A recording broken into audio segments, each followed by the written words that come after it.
So now I'm on like hospital schedule, so I can't sleep anymore. They'd wake you up at like 7:30 to weigh you.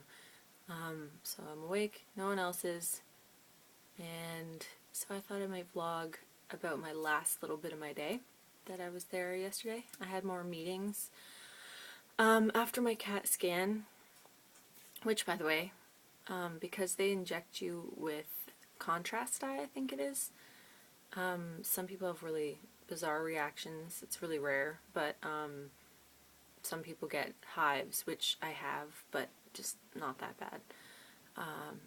They did wake me up last night, though, and drove me nuts, but I'm okay. I don't even know if you could see them. Probably not on my arm there. It's just a red patch.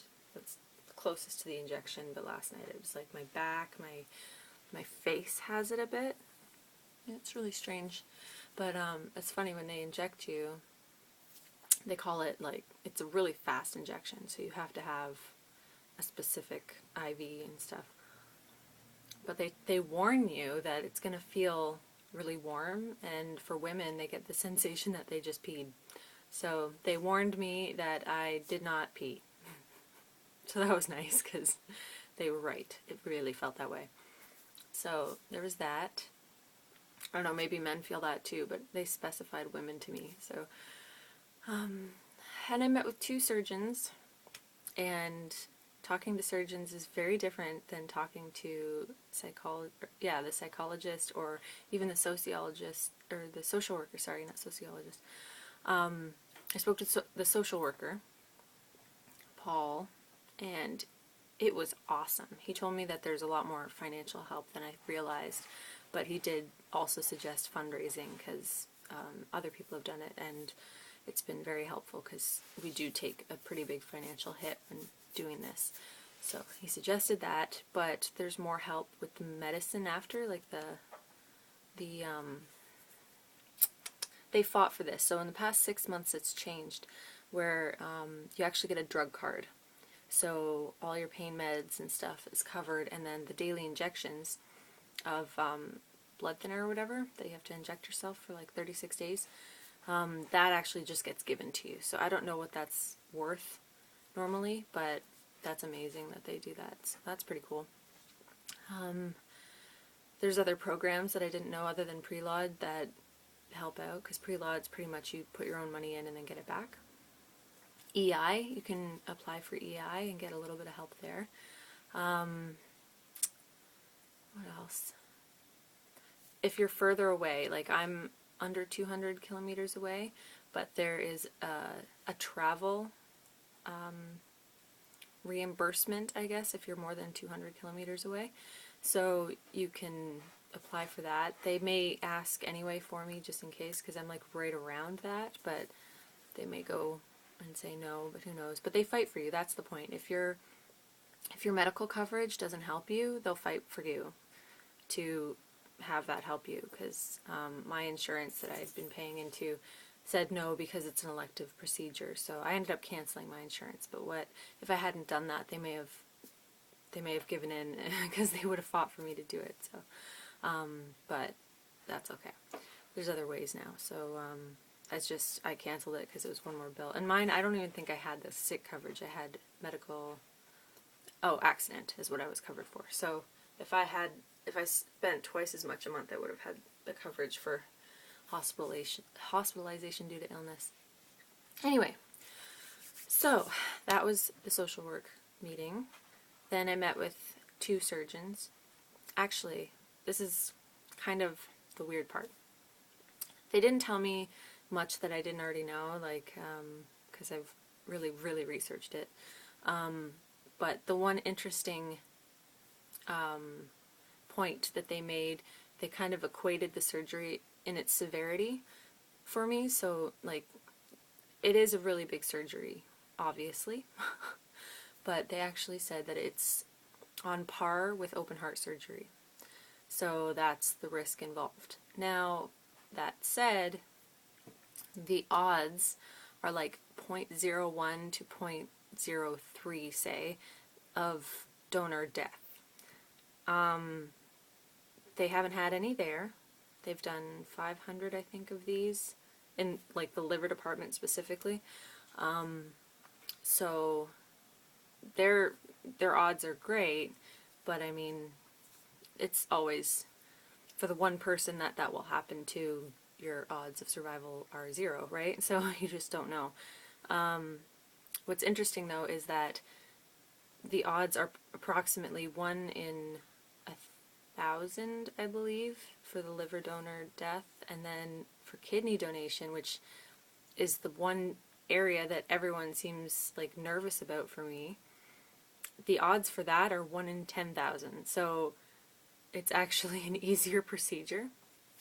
And yeah, I just find that kind of ironic. So do your homework.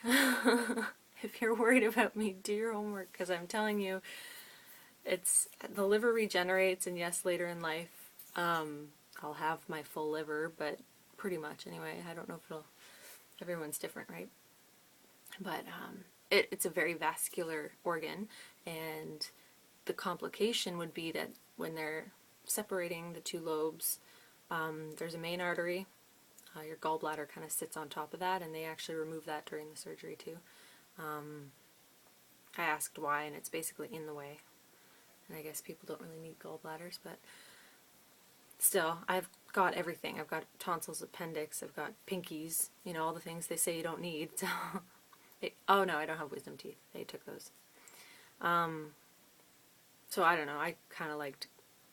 I wouldn't elect to just have that removed.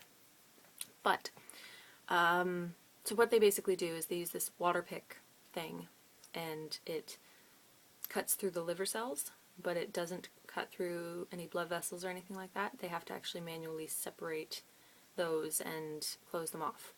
So depending on, now they have different ways of doing this, and what they needed to do is look at my CAT scan and my MRI and actually see, because the MRI will show the volume of my liver, so like the actual size of it, so they'll tell me what I'm able to give, basically. I may only be able to give to a child because I'm a smaller frame or whatever, you know, you don't know. Some people, this is interesting too, some people say if they have a relative or whatever they are a match for, they actually have to diet if they're overweight, and they do something similar to isogenics, which I find kind of cool because I've already done it, but one man actually lost so much weight that his liver became too small to donate to his son. So you just don't know, right? The MRI will tell you. But basically the reason for that is that you can have fatty liver and you can't donate fatty liver, basically. So another interesting point, I was talking, they go over all your health history and like what your habits are, if you drink, smoke, recreational drugs, anything like that. I don't do anything because most people would think I'm boring, but I just like being sober. I find it more fun. So, but what's interesting to me is that he mentioned, the social worker mentioned that there have been donors that use marijuana, and that's okay because it doesn't actually hurt anything. The only thing they worry about with marijuana is the blood clots, because that can increase your risk. So I found that very interesting. So kind of cool. Just in case anyone's wondering what's more dangerous, alcohol is more dangerous. Like you don't know that already. Let's see, any other information I can just cram in here. There's a whole like laundry list of potential risks that are usually under 1%. And I think the highest risk, maybe a 3%, is needing a blood transfusion or something, and that gives you a 1 in 4 million chance of contracting AIDS because it's a blood transfusion, right? So that's a really small odd, but I mean, like they said, if you're that one, then your odds are 100%, right? So it wouldn't really matter what the statistic is. So anyway, oh, here you go. Here's the horror story. Waking up after. So basically the first day I'm going to be completely, it's not going to exist to me. So the next day basically you wake up and you're out of it. but you're going to be covered in tubes. One in your neck, one in your nose, down to your stomach. There's probably way more than I'm even remembering. IV, I'm sure. There's two little tubes that go into your stomach. Not fully into your stomach, but into your abdominal. And that's actually for local anesthetic. So they control pain that way, so you don't have to go all nuts on your morphine. And they do that because one of the donor deaths in the States, and like the highest risk of death basically always has to do with anesthetic or just over medicating on pain pills or pain meds. So they try to minimize your need for that. I was told not to get, when they asked me if I want an epidural, one surgeon said to say no, because there was a man in Japan that became paraplegic because he bled around his catheter for his epidural. So they're trying to minimize the risk for me. I don't need it. I'll have compression stockings because the surgery itself is like 5 or 6 hours depending, and you're at risk for blood clots. So that'll help. They put you on blood thinners. That's the injection that I do every day afterwards. But let's see here. What else? What are the tubes? I'll have like an actual catheter, but it's like a day, and then I can get up and go to the washroom on myself, like not by myself. They'll help me because you have to like start walking and stuff again. But they want to get you moving as quick as possible to minimize the blood clot risk. So I have this like weird throat clearing need. Sorry. What else am I forgetting? Yeah, basically it's going to be all scary. Okay, and here's a big note that I didn't even know.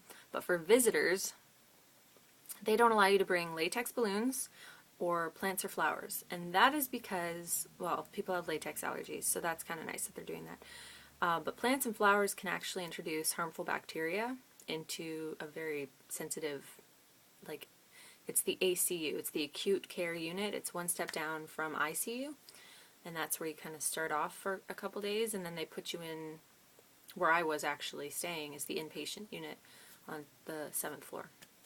So I got to meet a lot of those nurses. Everyone was awesome. I mean, incredibly awesome. Even my roomie, oh my gosh, she must have been through the ringer from what I gather. She just, oh, that poor woman.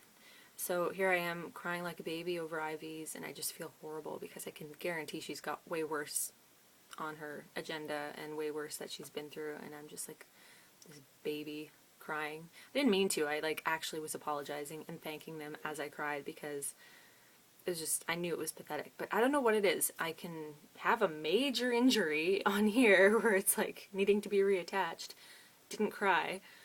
I was kind of like upset that I couldn't go to sleep though because it was pretty late at night. But with your, I don't know, needles in your like IV and stuff like that, it's just, that part hurts to me. It's weird. Anyway. So, yeah, that's pretty much it, I guess, that I can think of. If I can think of more, I'll add it on, but yeah, so I got a lot of information. They keep telling me to really think it over, but it's the same information that I'd already looked at. So the surgeons kind of try to scare you away, and here's why. Their code of ethics basically is when they operate on someone, it's to make them healthy or improved in some way. So when they take a healthy person and all they can do basically is try not to hurt them too much.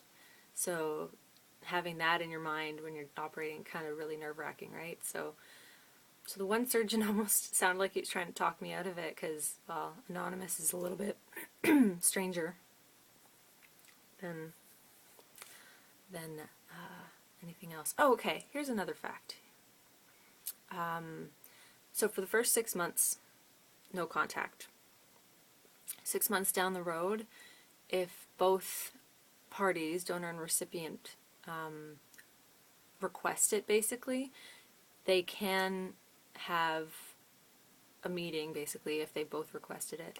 I'm leaving mine open-ended. I'm going to leave it up to them because the last thing I would want is the recipient or the recipient's family to kind of meet me and always have in their mind what's the catch. I don't want that. So I don't want them to be uncomfortable, so I'm not gonna force an issue that's not necessary. So I am okay with being unknown. That's okay with me. What I do want to do for anyone who contributes to the fundraiser or whatever, I want to have kind of like a scrapbook sort of deal. And I want people to write in it, but anonymously. Like, there can't be any identifiers in it. You can put like an initial if you want, but you could write a message, and it'll be kind of like a yearbook. So like everyone who contributes can do that. But I also want to have a guest book where you can actually write your name. So if this person decides they do want to know me, I can give them this guest book and they can see how many people actually contributed to them getting this liver. So I think that'd be pretty cool. So even if you like just gave me something to throw in a sale, or if you bought something for $1, you know what I mean? Like anything at all is contributing, right? So I want you to sign these things however you want. You could draw a little picture in the scrapbook, anything, just something to leave your mark, because I think that'd be pretty amazing for someone, because it's not just me. That's what I want that point to get across, that it's definitely not just me. It's a group, community. It's almost like we've sponsored someone, you know what I mean? So I think that'd be pretty neat. If it was me, I'd be like pretty amazed by that. So that would be really cool. And then hopefully one day if they do decide to meet, then they'll know who you were. And yeah, that'd be pretty neat. I'm going to keep the vlog going. I may have, as we go on, I may have a little more, not necessarily graphic, but say if I have a picture of me afterwards, I'll try to put like warnings up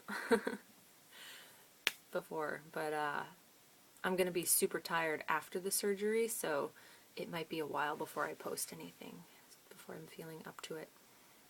But yeah, it should, they tell me there's a few different ways to do the surgery. The incision will be either straight line, like down to your belly button, or it can go down and then across like that to the right. The one surgeon said that it is possible that they could donate to an adult and still have the one incision there. And if they can't find a child for me, then I said that I am open to the idea of an adult too, so we'll see what happens. I do prefer a child, just because, you know, what child needs their life taken away? But again, could be a parent if it's an adult, right? So yeah, we'll just prioritize for that, and then I'm pretty sure they do anyway, just because. But also interesting fact, I didn't know this. When they took me for my MRI, they took me to Princess Margaret, Mount Sinai. They sound like they're the same place, but anyway, they took me there for the MRI. Here's what's weird. I thought I had to go outside. There's like underground tunnels connecting them all. I didn't know that. It was so cool. So I ended up going under it's like the old subway station place. So you like go down, there's like paint on the wall saying where you are. It's really interesting. So when I do this, if it does go to a child, the child's at Sick Kids, and they actually have someone run it over underground to Sick Kids Hospital. So I thought that was kind of interesting, because I'm imagining some Leslie Nielsen movie where they're running across the street and it's wintertime, they slip and like it lands on a bus and like drives away. I'm imagining that. Meanwhile, it's just like direct route underground, so they don't even have to go outside and wear a coat or anything. So awesome. I just thought that was really interesting. Okay. I don't know if they'll ever see it, but I need to say thank you to everybody who helped me out. They rearranged all their schedules to cram this all in like 2 days. It's unreal and unheard of. All this testing and all these meetings, they all just rearranged their entire schedules for me and to make it work for me so I don't have to keep driving down. So thank you everyone, surgeon, social worker, all the nurses that helped every single day. They were amazing people. They're so friendly. The transportation, okay? They have these people there that will literally wheel you to all your different appointments. I kept saying, I'm like, I can walk, and they're like, yeah, I know, it's okay, it's transportation. Anything medical, they'd take you down, but if it was a meeting, I was able to walk. Admissions, okay. I met this woman at admissions, Lisa, and she was amazing. We just hit it off so well. Had this like 45-minute to an hour conversation just about everything, and it was amazing. You just know when you get that connection with someone. It was amazing. It was so uplifting. So thank you, Lisa. I really can't wait to see you again. And oh, I got to see Sarah again. I got to see the psychologist. I really hit it off with her too. So when I was lost looking for Paul, the social worker, I went to Sarah's office. I'm like, Sarah, help me. Meanwhile, I'm in like hospital gown. She's like, nice outfit. It was so funny. So she's like, she brings me to Paul. She's like, she dresses like this all the time. And I had my fuzzy slippers and everything. It was awesome. Oh man, they're so funny there. Anyway. I'm gonna go get ready for my day. I hear people upstairs now, so maybe I won't be the only one awake. Yay! Alright, I will talk to you soon. Bye-bye.